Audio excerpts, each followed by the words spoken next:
Bill Maher finally got the presidential interview he'd sought for so long. He wasted it. He asked about the drug war, but he was satisfied with far too little of an answer. He didn't follow up. Power is the opportunity to do good. Obama has wasted power for 8 years. By being granted access, Maher was given power. He proved to be no more responsible with it. Here's his question about ending the drug war. The big question we've been waiting years to ask. Let me ask you about a question that I know people who watch our show are interested in, Right. which is marijuana reform. Is that something that you care about? It is something I care about. It's no, we both made jokes about it, but it's not funny to the people who get arrested, Yeah. Which is over 500,000, I think, last year. You and I both could have had our lives ruined, not really by smoking it, but by being arrested for it. Right. I feel like you had a checklist about let's get rid of a lot of the stupid stuff, like opening up Cuba. Right. You came out for gay marriage. I was hoping ending the drug war would be on that list. It's on the ballot now in 9 states in a week, including California for recreational and Arizona, and medical in places like North Dakota. Isn't it time the federal government caught up to progressive states like Arizona and North Dakota? Well, here's what I have always believed that to the extent that I'll save you the rest of the president's obnoxiously political reply. In summary, it went like yada yada, public health issue, yada yada. Okay, Mr. President, that's a reasonable answer if you're running for office. Not if you're a sitting president. You have power, and you don't seem to realize it. Bill Maher already gave the correct answer for what to do in one of his episodes.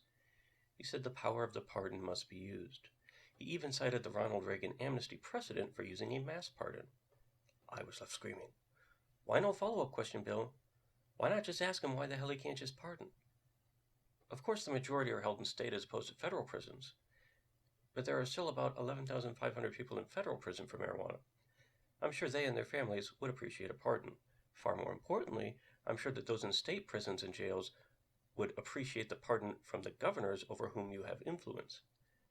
Most importantly, let us not forget those who are technically free, but who are hurt by their record. Now, whose fault is it we didn't make any progress on this, or most other fronts, during this presidency? I mean, surely the buck doesn't stop with the president, so who's responsible for this?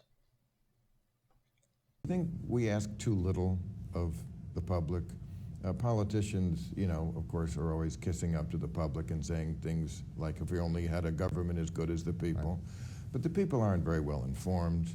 They don't exercise their right to vote, and when they do, they don't know much about it. I just feel like we don't ask the people very much. We're afraid to ask the people, eat better. The phrase was, yes, we can. I feel like they're not pulling their weight on the we. It's a partnership with them. Eat better, vote more, learn something. I actually think that part of the pitch I've made throughout my campaign and throughout my presidency is exactly that change doesn't come from on high. That if you're waiting for Congress, then you're going to be waiting a long time. Even a pretty capable, well-meaning president is going to only be able to take the country so far without people, ordinary folks all across the country being engaged, being involved, being active.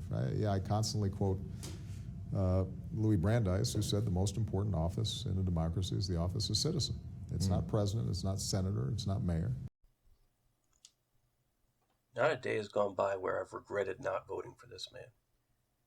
Here we see two powerful men agreeing the blame lies with the powerless.